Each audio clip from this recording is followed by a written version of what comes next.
Welcome back, guys, to Pirate Talk Radio. This is episode 101. I am Davrim, and thank you very much for tuning in and spending some of your time with me as we talk about the game that we love, Sea of Thieves.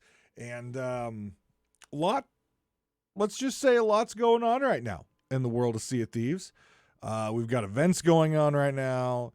We have a new season that by the time this episode comes out, the new season will be out and you all will be well within the battlegrounds of the season. In fact, some of you, by the time this episode comes out, probably have already maxed out the season pass. Because let's be honest, the season pass takes, some of you hardcore legends all of about 12 hours or so to complete. It takes me like a month or two just because of my playtime and whatnot, but some of you legends are probably already maxed 100 in your season pass for season 9 by the time this comes out, and it's coming out the week that season 9 releases. So yeah. But we've got a lot to talk about. We've got to say goodbye to season 8. We have to say congratulations and hello to the 5th anniversary of Sea of Thieves, and congratulate that team on the hard work that they've done over 5 years for the game that we love. And then we've got to talk about season 9. Obviously, it's already out. I have not, at this time of recording, played it. So my first time playing it will be on stream this weekend. So come on over to twitch.tv/Davrim.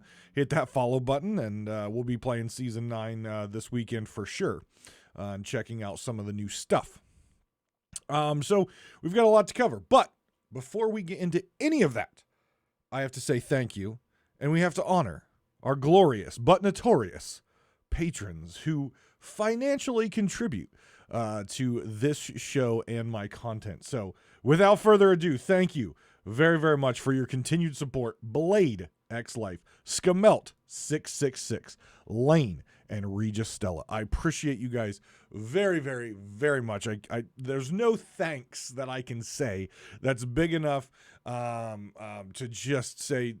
It's just so amazing that you folks feel that my content is so important to you, that you're throwing your hard-earned money my way, and it does go a long way to making this show and helping me with some of the upkeep and stuff like that. So I appreciate it very, very much. And if anyone else out there would like to throw some lovely notorious patron doubloons my way, you can check out all the tiers and the patron rewards, I guess. Patron thank you things. I don't know what they're called. I don't know what they call them. Things that you get for just being a patron. You can go over to patreon.com/DavrimTV, and monthly tiers start as low as $1. And the big thing is you get the episode before anyone else. So you can listen to it before anyone else and listen to my rants and my raves and everything else before anyone else gets it on YouTube or Patreon or all that stuff. Wait, I just said before people on Patreon, but before YouTube and podcasting apps. There you go. Jesus. Have I said that it's been a long couple months at work and it's just getting more and more worse for me? You can tell by the way my mind is working right now. All right, so let's first start out by saying farewell to Season 8. And I want to take a few minutes and talk about Season 8. I didn't write any notes down, aside from one, and I'll get that in a minute. So let's start off with the I think the most important thing that we need to take from Season 8. And that is Season 8 is the most impactful season, potentially the most impactful update that Sea of Thieves has ever done.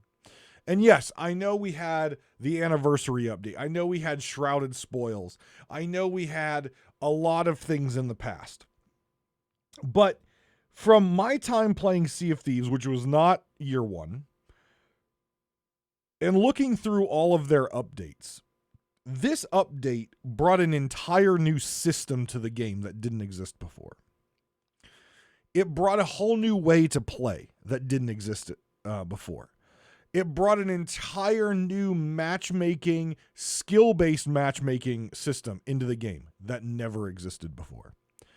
It did so many things that had never been done by Sea of Thieves, by Rare, ever. It was something that catered to a group of players that really felt that they were getting no love, right? The last time they got love was the arena update, and some players nowadays didn't even know what the arena was. And this is the first time that PvP players got love. Now, I love PvP. Many of you have watched my stream. I love PvP. I love getting into fights. I'm not good, and I'm a very competitive person, which is why PvP makes me angry and stresses me out, because I am a very competitive person, and I want to be good, and I want to be able to destroy people. I just don't have the time to invest to get better at video games. It's just, video games are not my priority in life anymore. They used to be. I used to spend, stupid amounts of time on video games. And at my age where I am right now and my health and things like that, video games cannot be the priority of my life. Social media cannot be the priority of my life. So I'm going to continue to play Sea of Thieves the way I want to play it at my speed, and I'll eventually get the curses. I can tell you this, I don't think I got to level 20 on either of them through the entire Season 8. I was also very frustrated with Season 8 for a variety of different reasons, which we'll talk about in a minute. But I think overall, if we're looking at the overall storyline of Sea of Thieves in 5 years, I personally think Season 8 was the most game-impacting update that they have ever done. It brought with it its own challenges.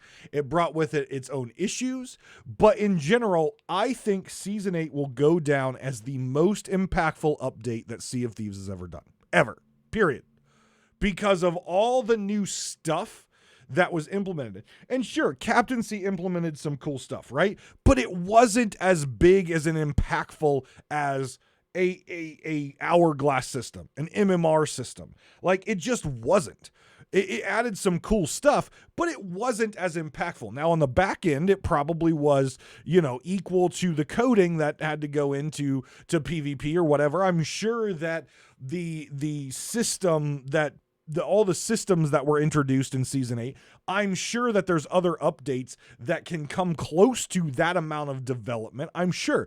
But as far as how it impacted the game, it pulled players that wanted to PvP off the PvE side of the game and put them in their own little bubble, not really a bubble because you could invade their bubble, but it put them in their own little space where they knew that when they queued up, it was going to go against someone else who was aware that it was PvP, especially when you're getting up into the higher MMRs.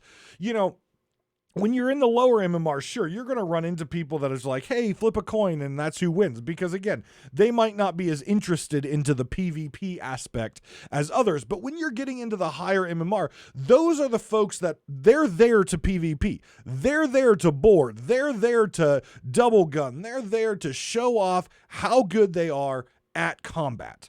And so it gave them an outlet. And I think that was important for the overall health of the game. It allowed people who wanted to focus on PvE to focus on PvE without the constant threat of, sweat lords breathing down their neck all the time, tucking and everything else. Not saying that stopped, but it lessened it. It took the percentage of PvP in the open world of adventure who were there to attack other PvE ships. It took them out of that space and move them into their own combat space. It doesn't stop the open world PvP, but it helped bring that more healthy balance where players who just wanted to PvE had less of an opportunity that they were going to run into PvP. Now, by no means was a clean update. By no means is it clean to this day. There are still a lot of issues with it.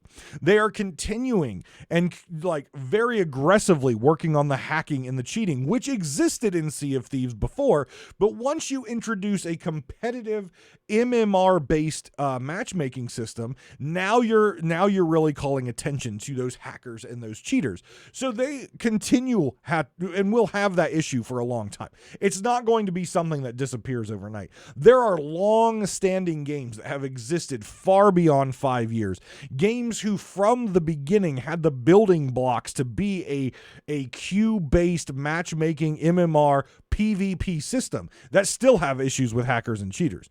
It's just how the world works. Whenever you have a competitive system, you're going to have those people that are out there trying to figure out how to manipulate and cheat. Joe Neat called it out. He's like, we knew that this was going to happen, and we're continuing to work to make it cleaner. They'll never 100% fix it. Valorant hasn't 100% fixed it.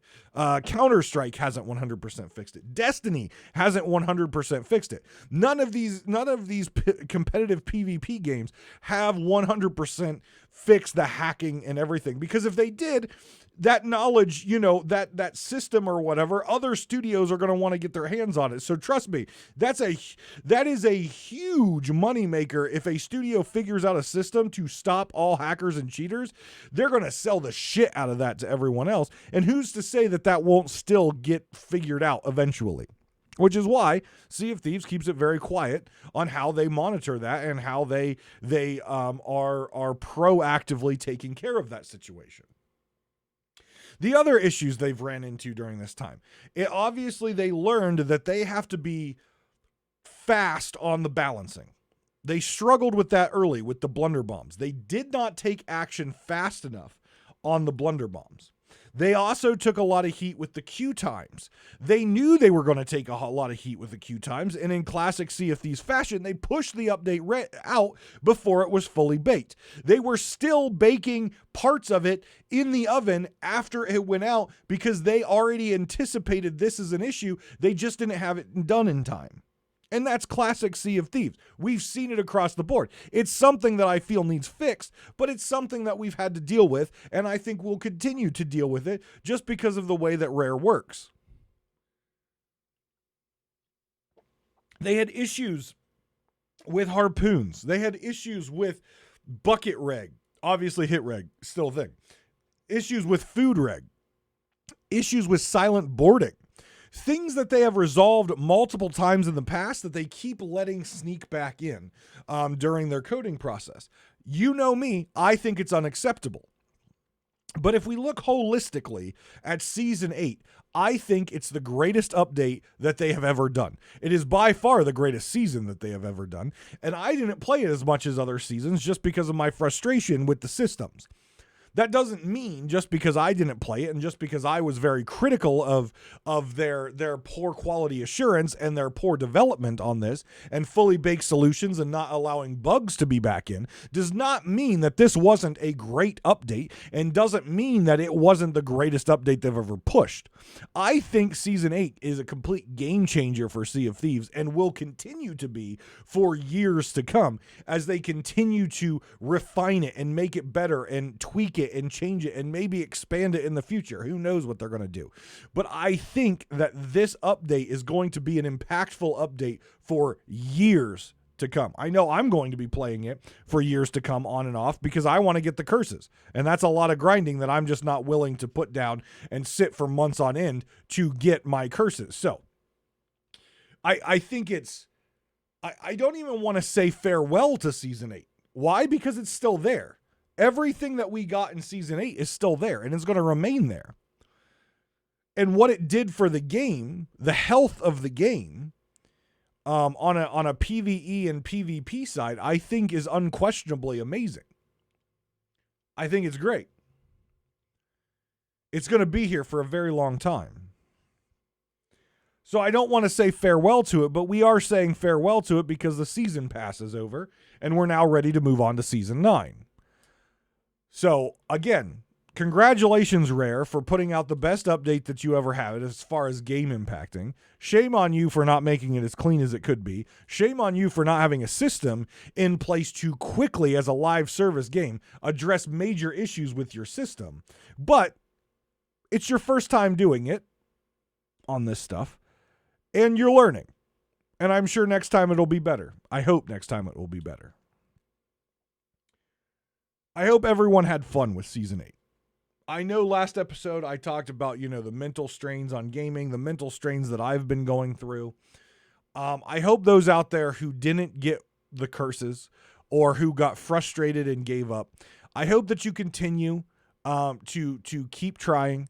I hope you continue to get in there and have some fun and realize it's a game. And if it's starting to get to you, just stop doing the hourglass. Go back to other stuff and just slowly get it. It's not a big deal. It's not going anywhere. I know I heard a lot of people say, well, now that Season 8 is over, shouldn't they make a PvE access line to the curses? And I don't think that's a good idea. They didn't make a PvE line to allow you to access the triumphant stuff. They didn't make a PvE line in order for you to access the legendary Sea Dog stuff. They didn't make a PvE line for you in order to get Iron Sea Dog and things like that. You had to play PvP. You had to do the arena. You had to get wins in order to get all that stuff. And I know, again, a lot of people say, well, but it's only clothing, whatever. Look, it's just it's a cosmetic. It's a curse. Okay. It's just another cosmetic, just like the triumphant blunderbuss, just like the legendary Sea Dog, weapons, or the legendary weapons from, the arena wins, just like the triumphant Sea Dog cannons and sails and everything. Those were all based in arena. You had to PvP in order to get them. And so I don't think that they need to have a PvE line of advancement now that Season 8 is over in order to get that.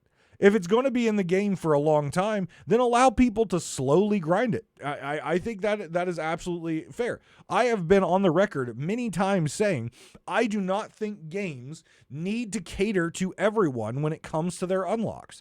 I don't think they need to. Does it suck not to have them? Sure, if it's something that you want, but if it's also something that you want, you're going to put in the time, you're going to swallow that frustration, and eventually you're going to get there. Or you're going to choose that it's not important to you. But I don't think that games should ever have to cater to people in order to get their unlocks. Put them out there. If people want them, then they will do the work to get them. If they don't want them, well, guess what? They won't do the work to get them. That's just how it is. You can sit there and lose every single battle. You can go in and scuttle, or just go in and just let them kill you and sink you, and you will get allegiance. You don't have to ever fight back. You don't ever have to have the stress of a battle. Just go in there, put your sails up, drop your anchor, jump off your ship, and just let them sink you. And if they don't sink you, scuttle your ship and move on. You'll still get allegiance.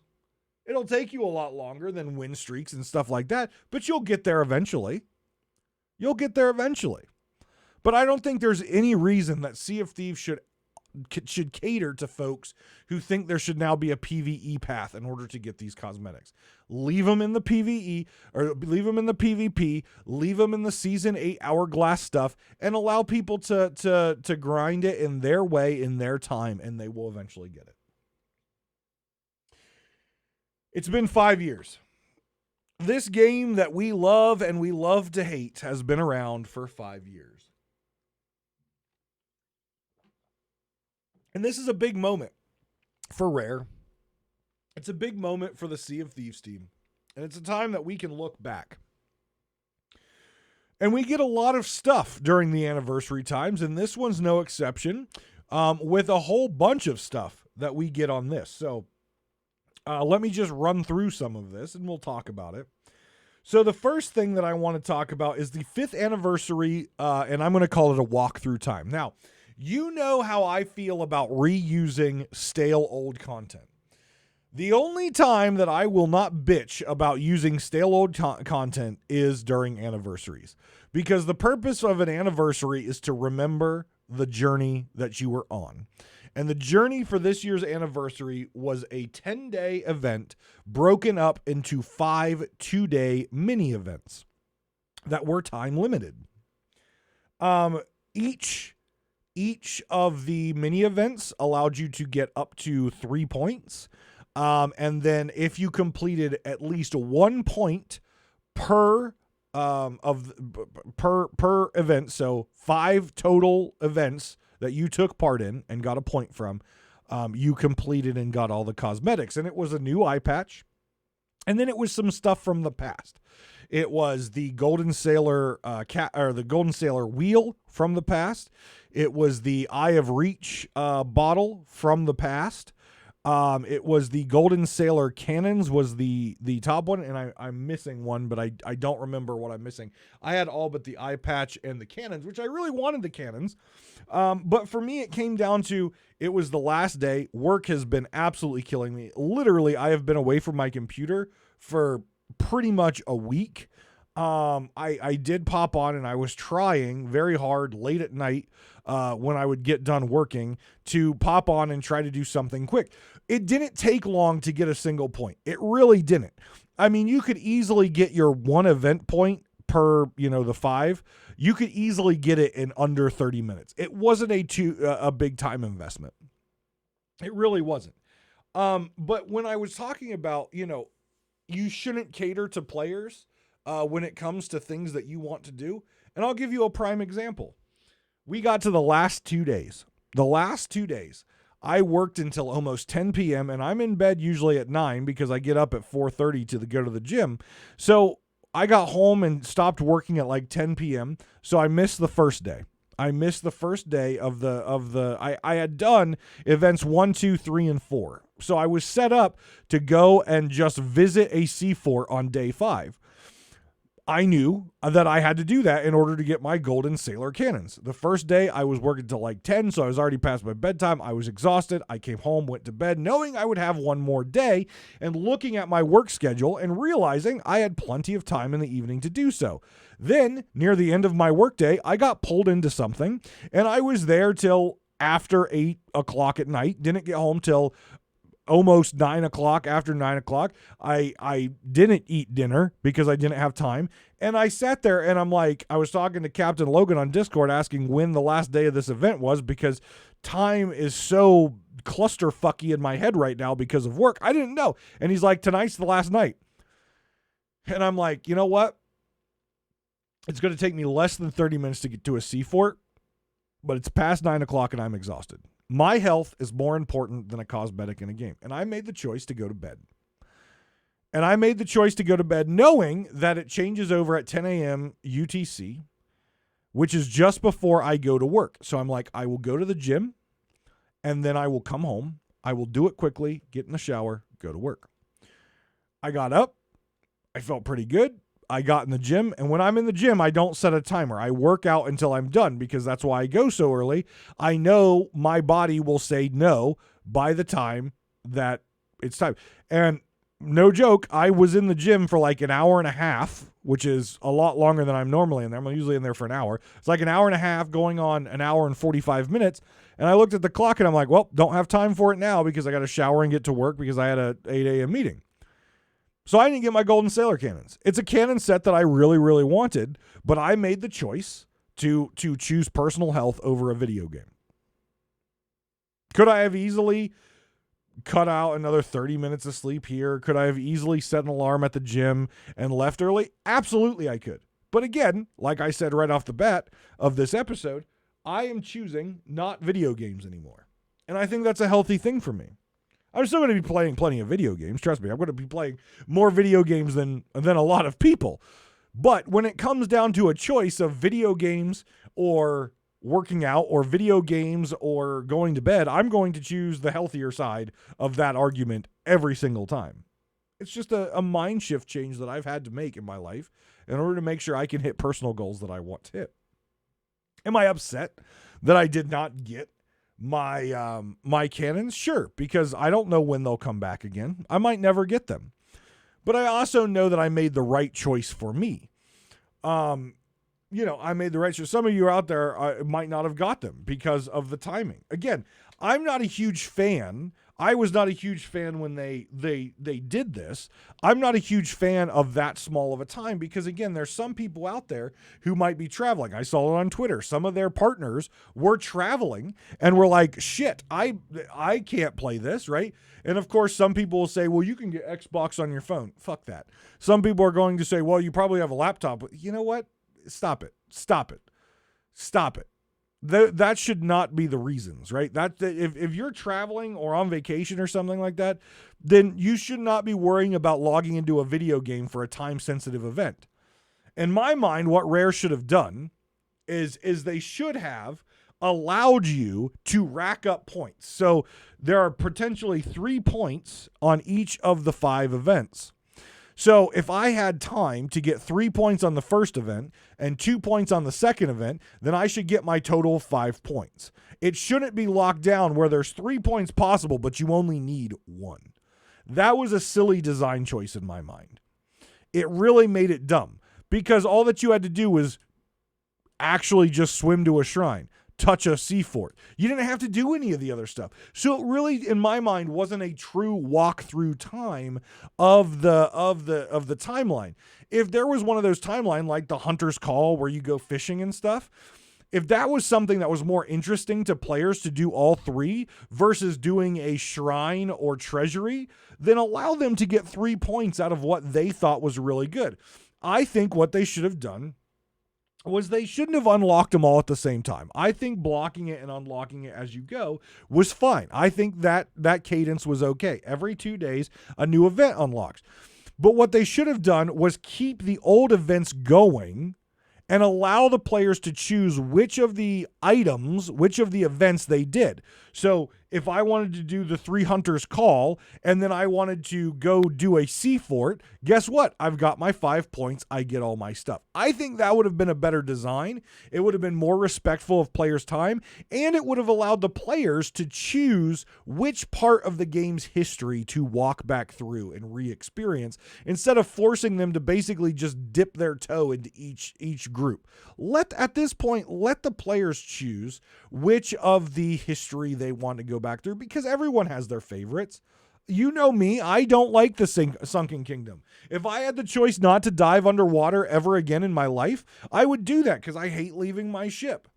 But I like the sea forts. Now, that was the last one. So I probably wouldn't, I obviously didn't do that one.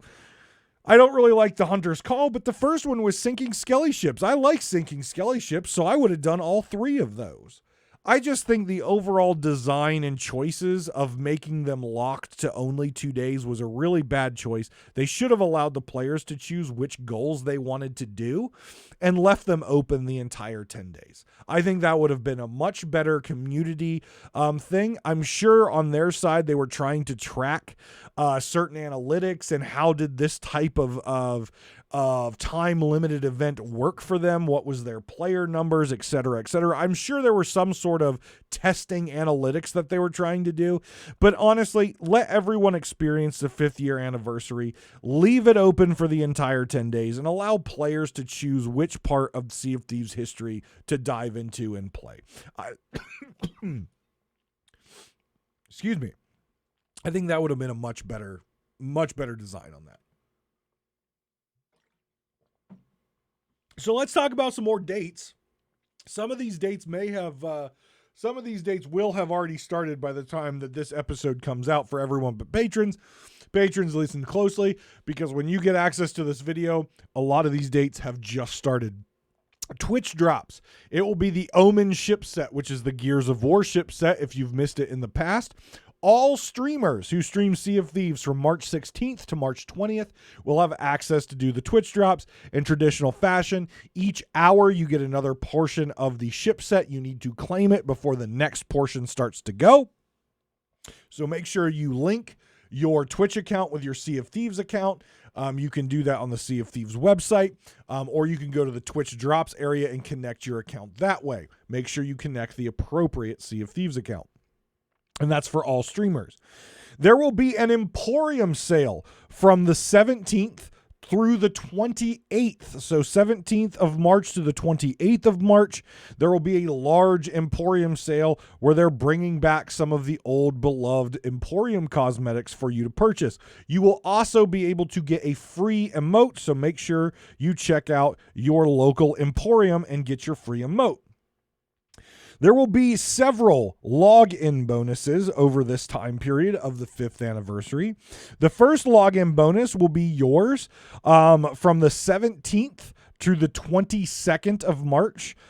It will be the 5th year anniversary Golden Griffin figurehead. They've done Griffins in the past. I think they look really cool. This will be the Golden Griffin figurehead just for logging into the game between the 17th of March and the 22nd of March.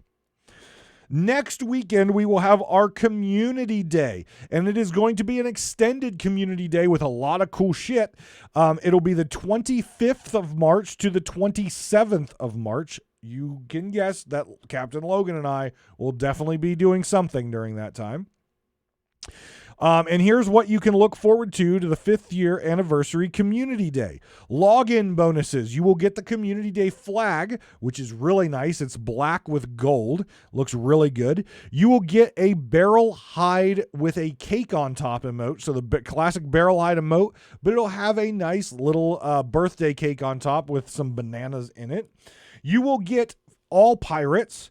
We'll get the new Pirate Legend Skull of Destiny voyage for free. All pirates. This voyage, which we'll talk about in a little bit, is in Season 9. It will be released, and it'll be for Pirate Legends only. But if you log in during Community Day, you will get the voyage regardless if you're a Pirate Legend or not. You can obviously check out the merch store, the Rare and Sea of Thieves merch store. If you want to get t-shirts or posters or any of the little figurines or whatever, they will be running merch store discounts during Community Day, the 2 days of Community Day. They have also added a new Golden Sands photo wall. So there is a nice wooden photo wall at New Golden Sands with the Roman numeral 5 in like ivy and flowers on the back. So take your crew over there during Community Day and get you a nice little picture to remember the 5th year anniversary. That looks pretty cool. And it's only going to be there for a limited time. It is going to be something that they take away. So make sure you go over there and do that. And also, here's the big one. You folks out there who might not have the disposable income to buy ancient coins in order to get everything from the Emporium, Community Day, this 5th year anniversary Community Day, is going to be the time for you to rake in the ancient coins courtesy of Rare. There will be 50 million ancient coins up for grabs during the 2-day event in Community Day. And what it'll be is, as the Community Day rank goes up, as people are using the hashtag and engaging on social media, the spawn rate of ancient skellies in the world will be increased until 50 million ancient coins are claimed by players. So if you are a player who wants things out of the Emporium, who doesn't like to spend money in video games, or who doesn't have the disposable income to buy some of the things you want, make sure you play during Community Day. You're going to have a great chance to get a nice chunk of ancient coins because the spawn rate of ancient skellies will go up and a total of 50 million ancient coins will be dished out by these ancient skeletons across the course of 2 days. The last thing that we've got as an announcement, and it's really cool. I'm so excited to see it, and we'll probably talk about it next episode along with the patch notes for Season 9 next episode. There is a Sea of Thieves documentary coming out on March 20th, and it's going to be footage over the last, I believe they said 8 years, because obviously, Sea of Thieves released 5 years ago, but there was a lot of work that happened to Sea of Thieves years beforehand, right? So there will be a Sea of Thieves documentary launching on March 20th that will talk about the 5 years of Sea of Thieves and the lead up to the release of Sea of Thieves 5 years ago, with never before seen footage. of the characters and the folks that you love. Mike Chapman, Joe Neat, Andy Preston, all the folks at the Rare Studios that have made this happen over the course of 5 years. You'll see a lot of behind the scenes design choices, how launch went, a lot of stuff that was captured over the years leading up to and through the 5 years of Sea of Thieves on March 20th. Check it out. Make sure you go watch it. I know I'm going to. When I saw that they were doing a documentary, I got really excited for it. So we'll talk about the documentary a little bit next episode, because I'll definitely have watched it by then, most likely, and also the Season 9 patch notes, so you can know my feelings after my first playthrough of it, and you'll get to hear what I think about their patch notes. So that'll be for next week. So that's the 5th year anniversary. A lot of stuff. Rare is shooting off the fireworks, pulling back the curtain, and really allowing us, the community, to celebrate the 5th year anniversary of the game that they love and the game that we love, and really emphasizing the community, giving back to the community, and really showing that Sea of Thieves is here. They made a splash in the overall gaming industry with this game. And they've came a long way since it started. They've got a long way to go. And in the podcast, or the Season 9 preview, they said for themselves that, to be quite honest, we've got another 5 years already mapped out, right? So there you go. So they're here to stay. I'm glad they're here to stay. I love this game, and I can't wait to see where it goes in the future. So again, congratulations to the Rare staff, the Rare studio. We love you very much. I may sound like I hate you. I may sound like I don't like any of you at times, but that's just because I love it so much, and I just wish it was perfect. Nothing's ever perfect except for me. We all know that. But thank you very much for your 5 years of supporting this game, developing this game, all the hard work leading up to this game. Thank you from my heart and my community with Pirate Talk Radio, and I'm going to say it from the entire community of Sea of Thieves. Thank you for giving us this world to explore, the stories to have, and the stories that we're making on ourselves. Thank you for giving us this game, and I hope that over the next 5 years it continues to grow and continues to get better, and we have so many more stories to tell. So again, congratulations on 5 years, Sea of Thieves, and thank you, Rare, for giving us this amazing game. Okay, Season 9. I know they got rid of the names to updates. But if this still had updates, this would be Season 9 quality of life, or circle of life, or whatever. So I haven't looked at the patch notes. I haven't played the game for Season 9 yet. That'll be this weekend. Probably the first stream that any of you who are listening to will be on the 18th. You all be able to tune in and watch me play. On twitch.tv/Davrim, because self-plugs are great. So let's go through some of the quality of life things that they revealed to us and my thoughts on them.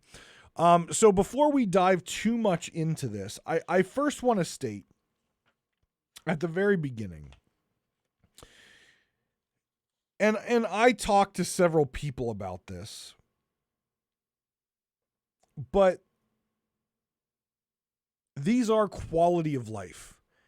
And I don't believe, and we'll get through my notes here, but I don't believe there were too many, if any, that I put that these are negative. I think there might be a couple that weren't good choices. I see why they did it, but they weren't good choices. But what this Season 9 is, and you hear me say it all the time, Rare puts out undercooked and half-baked updates, and undercooked and half-baked patches, where things aren't clean and things aren't complete. And they've got other iterations that they then have to do in order to get it to a point where it should have been when they launched it. Or they break something and then they never go back and fix it for months or seasons later. We've seen it. Food reg, bucket reg, silent boarding. harpoons. We've seen it time and time again. Cosmetics falling off your ship and you have to rebuy them. We've seen this time and time and time again. Over the years, they have continued to lop on more and more spaghetti on top of their spaghetti code to a point where some of the spaghetti noodles underneath are just flat broken. So season 9, it might be a quality of life season, but in my mind, for a lot of this stuff, I'm going to refer it to season 9 back in the oven. Because finally they've taken the time to realize, and I'm sure they do realize it, they just don't talk about it, as they probably shouldn't. They finally have taken the time to go back to the oven and make sure the chicken is not raw in the center. They went back to the oven to make sure the steak is not still frozen in the center. They went back to the oven to make sure the meatballs are completely cooked and the sauce is seasoned properly. That is what this update, from what I've seen on the high level side from their preview, that's what this season is all about. It's going back and actually finishing the dishes that they started, some of the stuff years ago, that they started years ago. They have finally went back to clean up the plate, to make sure that the protein and everything is cooked on the plate. That's what this is. So season 9 is season 9 back in the oven.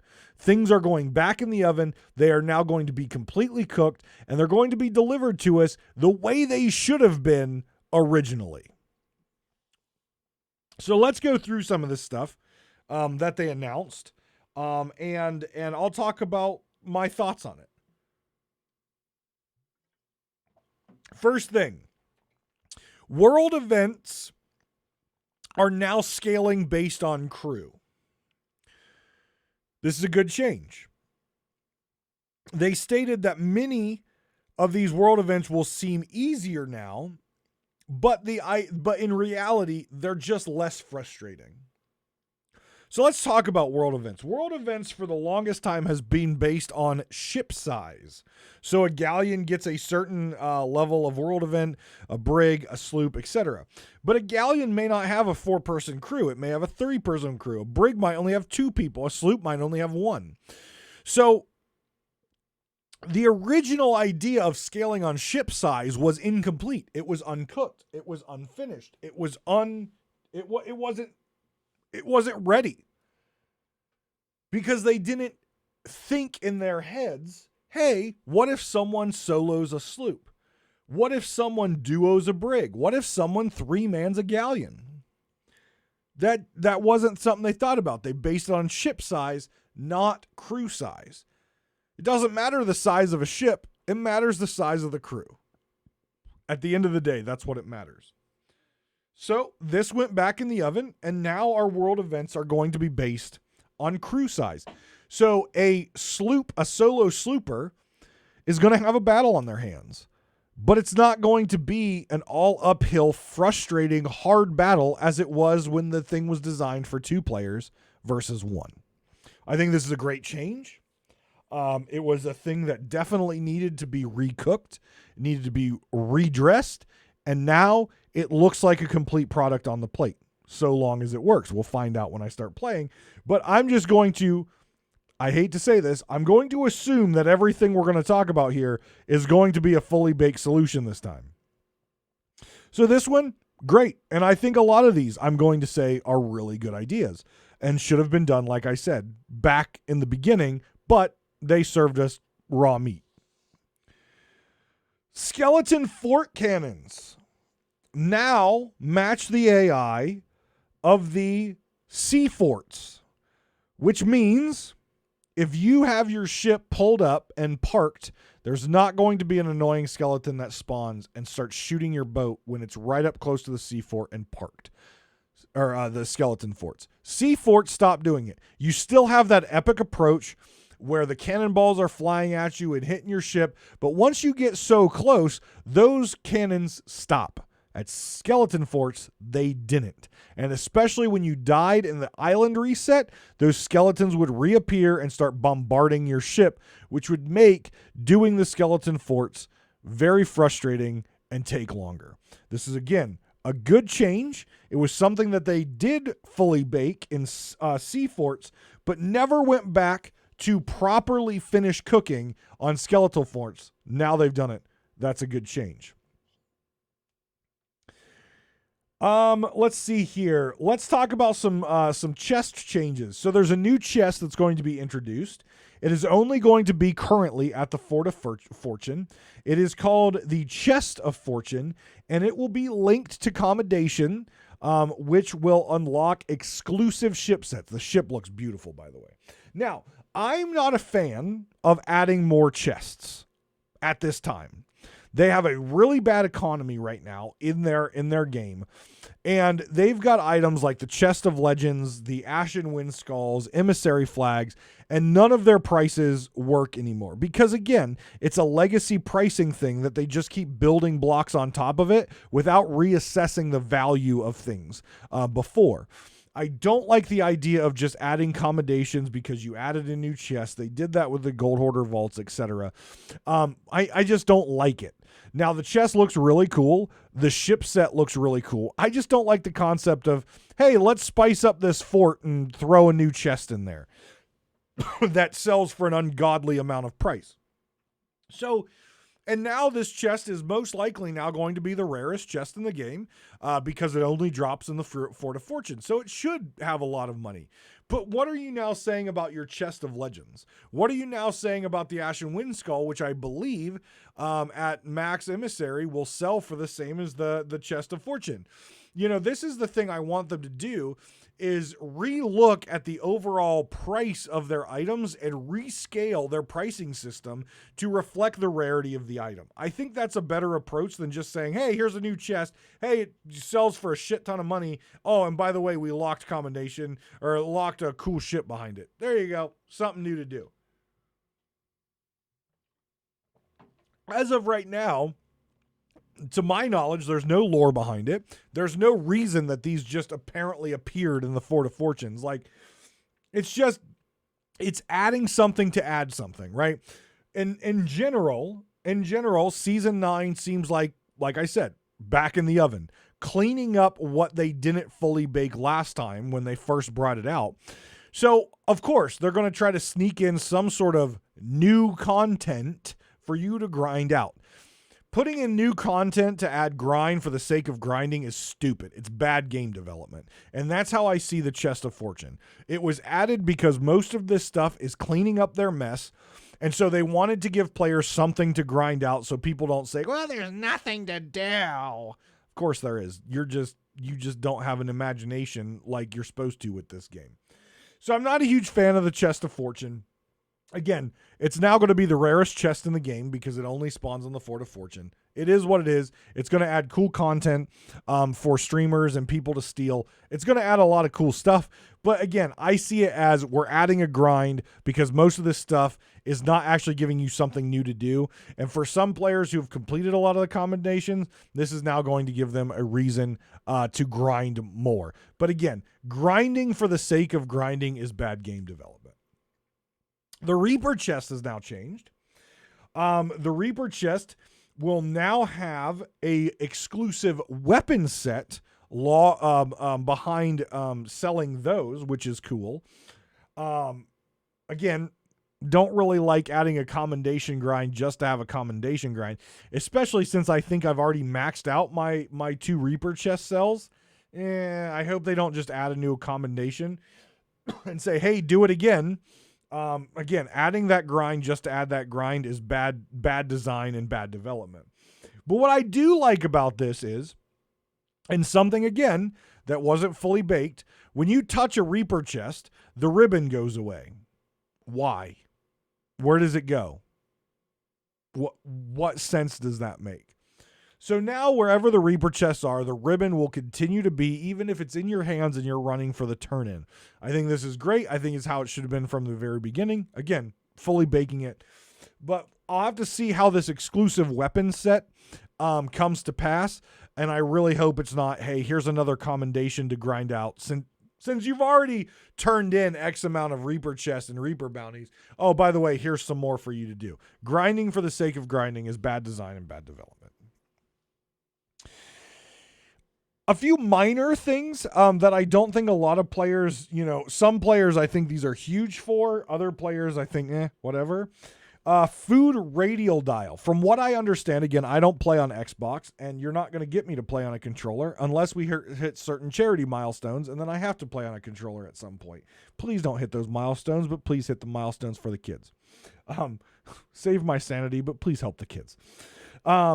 So apparently for like Xbox users, this is huge. I don't know. I don't play Xbox. But if this is so, like I've been told by multiple Xbox users that this is a huge quality of life for them, is adding a food radial dial. Awesome. That's great. That's a huge portion of Sea of Thieves player base. So having that in there for those players, I think is great. The other thing, which again, from the very beginning never made sense to me, and that is adding the flag to the shipwright chest. It never made sense to me why that was the one ship cosmetic. Well, now we have trinkets, but that was the one ship cosmetic for the longest time that you actually had to board the ship, climb the thing, and change it up there. I mean, that was kind of a nice moment where it's like, oh, I'm raising the colors. That's cool, but it just didn't make sense why it wasn't put in the box with everything else. So again, a lot of people, I think that's a minor thing to them. But again, it shows Rare is going back and putting things back in the oven and baking it properly. The next two are huge.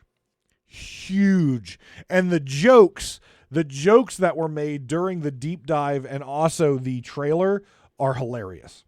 So first off, when a ship sinks, it will also, just like the other world events when those creatures are dead or sinks, player ship's loot will now spawn seagulls. So that's really good because there's a lot of times when you're in battle and you lose track of where your loot is, right? So it's good that they've added that. Again, something that they've added over time but not went back and fully baked the original implementation. So I think this is another example of that. But here's the kicker and the one that I absolutely love. They have removed Reaper runners. They have removed the ability for any player, Reaper or not, to run into the Red Sea to deny loot from others. If you now, in Season 9, run into the Red Sea and sink your ship in order to deny loot, the game will draw a line straight back from where you sunk to safe waters and your loot will spawn there. So you can run into the Red Sea all you want. I hate to tell you this. The person is getting your loot anyways. They're just going to wait for it to pop up. So might as well just try and fight and just battle because they're going to get it anyways. I'm sure a lot of people out there are like, I'm just going to waste your time. You'll eventually give up. I promise you, I won't give up. I'm happy to chase you for a couple hours, let you run into the Red Sea and still get your loot. In my mind, just turn and fight because they're going to get it anyways. So I love that. Again, something that should have been done a long time ago, and now we're finally getting it. With the introduction of the new season pass, they're putting a big focus around more piratey clothing. So for the longest time, we've gotten some of these outstanding costumes, some of these absolutely fantastic, mystical, fantasy, sci-fi outfits that we've been able to put on.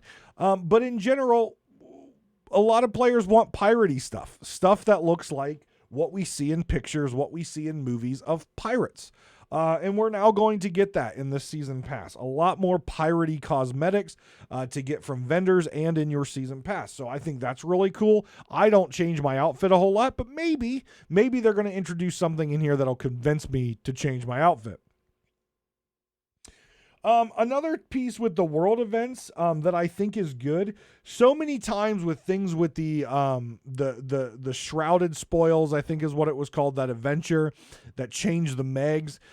Things that have changed the Kraken spawn. When the Fort of Fortune was introduced, things that changed the world event spawning, moving the fleet battle to the center of the map. They've tweaked these things an awful lot over time, and unfortunately I've never went back to move them back to where they belong.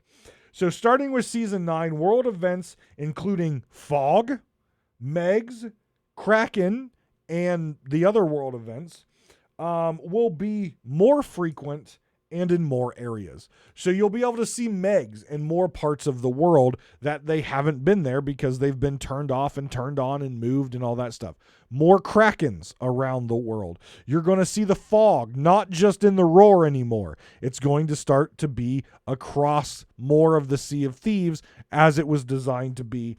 You'll see more Megs and things like that. And their frequency will be increased as well. So again, things that have been broken over time are now being rebaked and finished up the way they should have been when these particular features have been released. Harpoon improvements. Now, this is one that I'm on both sides of the fence. So the harpoon, obviously it's been broken a lot, but the harpoon has been a frustrating thing, especially for solo players. Because what happens is you harpoon something, someone has to pull it off the harpoon, they have to place it on the deck, they have to harpoon the next thing, take it off the harpoon, place it on the deck. As a solo player, that is a pain in the ass and takes a long time. But the side of me is also like, that's realistic. You shoot it with a harpoon, you got to pull it off the harpoon and put it on the deck. And I liked that.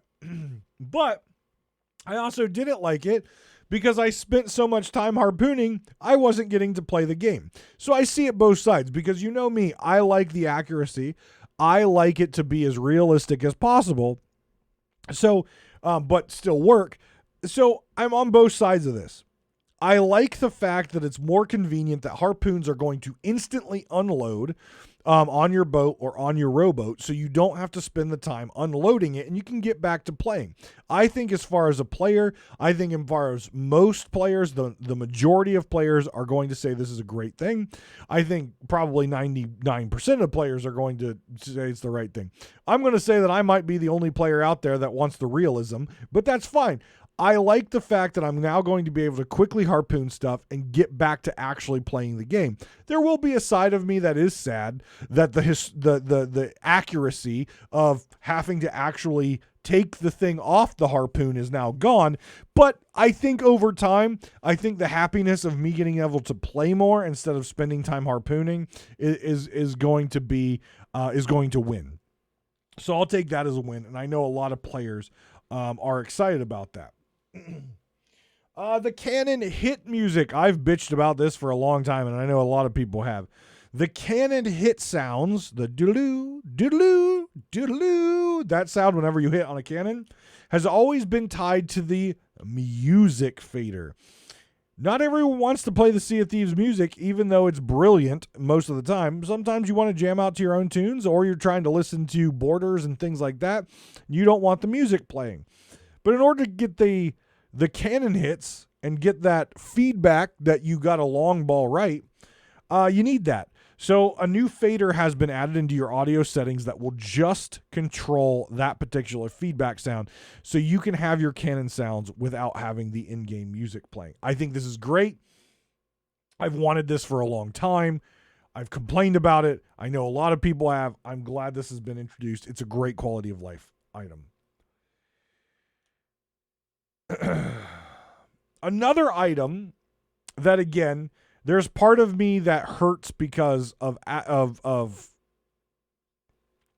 the accuracy of it, but there's another part of me that, again, will definitely win out and say, well, I want to get back to playing.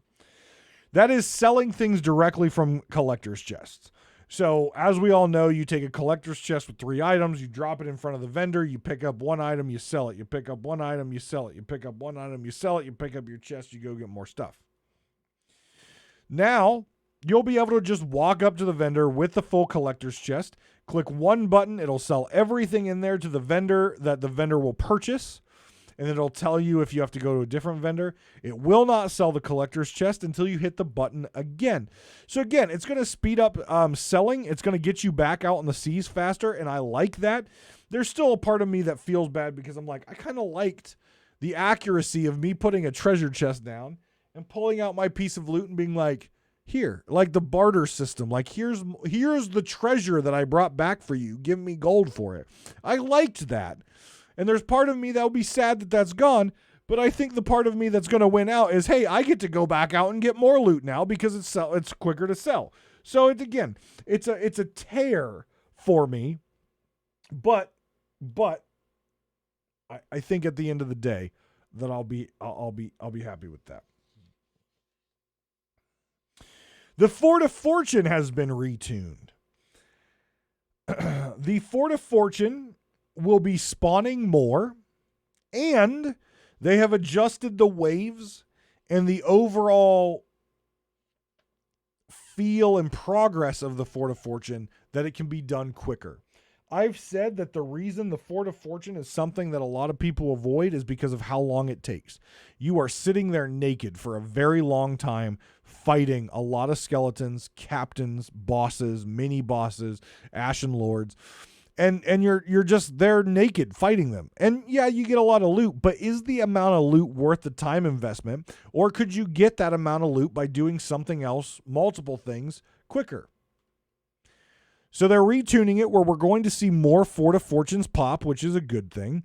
And they're going to be tuned so they're quicker to get through. They're still going to be challenging, but they're not going to take as long. So I think that is a good idea to bring back life to the Fort of Fortune.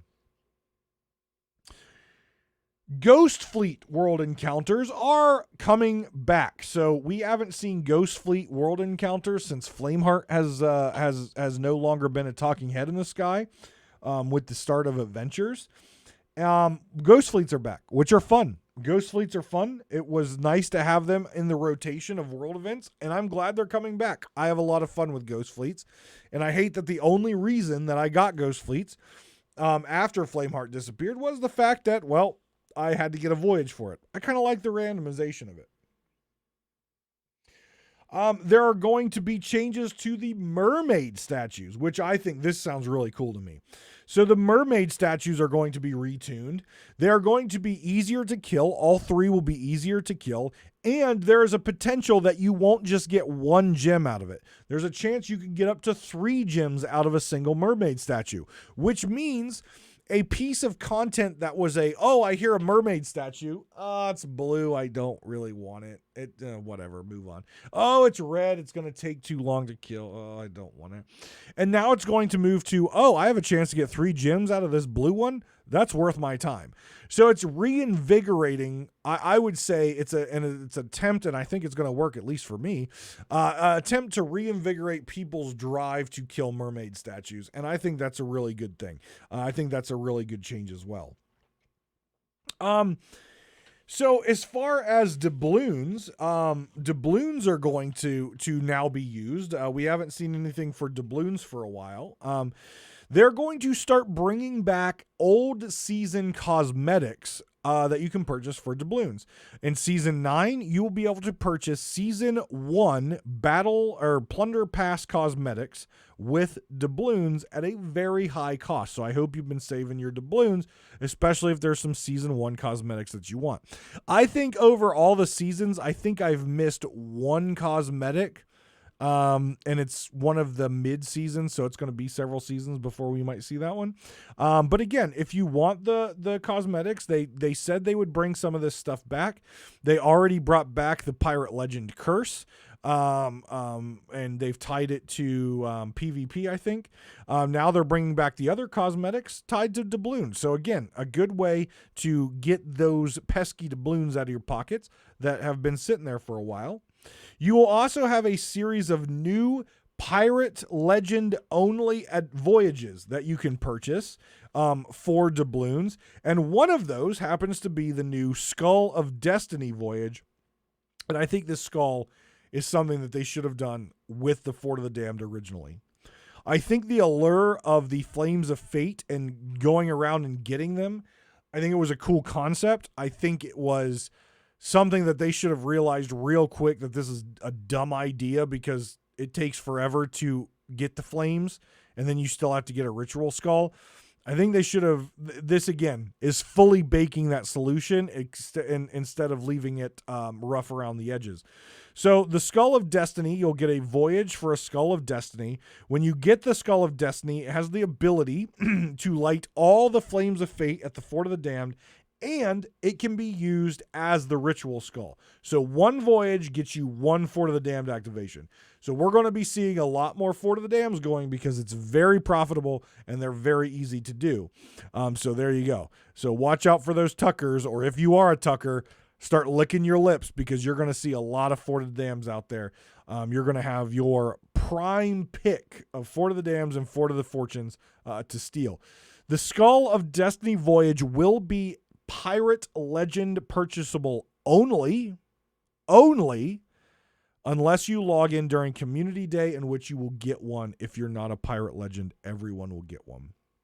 So Pirate Legend only, and based on the preview that they said, they mentioned it is stackable, which means you could get multiple Skull of Destinies and do Fort of the Damned back to back to back, kind of like back in the old days where you could dig up ritual skulls and do back to back to back to back. What I will say is, one of the things when they took the ability to do multiple ritual skull voyages from outposts out of the game, it hurt Alliance servers, because Alliance servers like to have a Fort of the Damned constant rotation of ships doing Fort of the Damned because that's a lot of money. They like to have that. And when they took that away, then they had to get creative about getting ritual skulls to the Fort of the Damned. Now they're going to have the ability to once again stack Fort of the Damned like crazy. So if you play Alliance servers out there, this is something that I'm sure you're very excited about. And unfortunately, Rare, this is helping them out. So I like what it does, but it's also going to help out the organizations that you're trying to snuff out.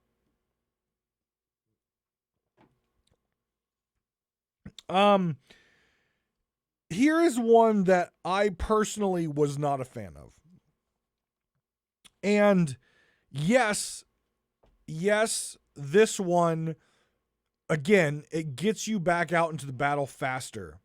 But in the same regards, there's a reason it was built the way it was, and I think it should have remained. And that is, you can now sell emissary flags to the Reaper skeleton at all of the outposts. I do not like this. One of the reasons the Reapers were supposed to get a gold advantage is risk versus reward. You're marked on the map, and you have to go to a centralized selling location. High risk, high reward. The pirate's life right there. Now that you don't have to go to Reaper's hideout in order to sell your treasures, such as your emissary flags, which is your big one, now that you can just go to the skeleton to sell your emissary flags, the risk is now going down because you have multiple ports to go to versus one centralized location that if someone doesn't want you to sell their flag, that they can head you off at and battle to get their flag back so you don't get the sell. Now you have to do the whole chase thing. You can jump off at any of the outposts. I really think with this, they need to reduce the value on emissary flags when sold to Reapers. They really need to bring that down because the risk is now much more minimal. You're still marked on the map. That is, if you are running a Reaper emissary, which you should be, you're still potentially marked on the map. But now that you can sell anywhere, I really think the value of those emissary flags should be brought down, 100% brought down. Because the risk is just not the same. I don't like this change. I liked that particular faction had to go to one place, kind of like a Tortuga or something. They couldn't go to a normal fort and sell things, or a normal sea post to sell things, because they're doing bad things, right? They're serving the evil guy. They're the hunters, right? I really don't like this change. It's just a bad change in my mind. I understand why they did it. It makes things, again, The idea is to get you back in the fight faster, to give you more options to sell. I get it. I understand it. I just don't like it. I think more balance on that needs to happen. Maybe we'll see it in the patch notes, but the risk is now lessened, so the reward on emissary flags should be lessened. And for all you Hunter's Call fans out there who have been wanting some Hunter's Call love, here you go. Big Hunter's Call love here. First off, Merrick's nephew has now taken the spot of Merrick at Steven Spoils. So you can once again sell your Hunter's Call to Steven Spoils. There you go. Merrick's nephew's there. They said his name multiple times. I didn't know how to spell it, so I didn't put his name in here. So it's Merrick's nephew. Hunter's Call items are now able to be sold to sovereigns. So fish and all that stuff can go to sovereigns. You don't get any sort of bonus money. You could just sell it there. So, you don't have to go to a sea post. I do think this evaluates, just that alone makes the sea post less valuable. However, good job, Rare, this time for fully baking out this solution, because you can do the convenience of the sovereign when you're selling everything else. You just get money. However, if you sell your Hunter's Call stuff, as you've always done, at the sea post, you will get a gold bonus for using the Hunter's Call representative to sell your stuff. So this is a fully baked solution from Rare. It's a great revamp. They say you can sell anywhere just for some money, but if you go back and use our C post, which we want to keep relevant, you can sell for bonus gold there. That is a good and fully baked solution. Well done. The other thing for all you fishermen and fisherwomen out there, you can now buy a bait box at the outpost or at the Hunter's Call, and you can use that bait box just for bait, like you do the cannonball crates and things like that. And I believe there's some bait that starts in there. So for all you fishy people out there, now you can get yourself a bait box, not have to use the food chest, because I hate digging through worms in my food chest. And finally, the last thing I want to say, and I'm very confused about this, I need more information. I'm hoping to get more information, and I'll talk more in depth with it next week. But Sea of Thieves has announced that they're releasing the Sea of Thieves 2023 Deluxe Edition. I stopped the video when they announced that, and all that I could see it is you buy Sea of Thieves, you get some cosmetics, you get some ancient coins.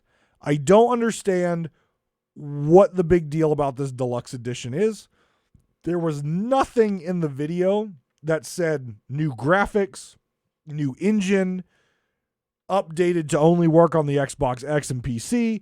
There was nothing in there that said this is any different than the normal game, aside from, hey, we're relaunching that you can buy this deluxe edition and get some cosmetics out of it.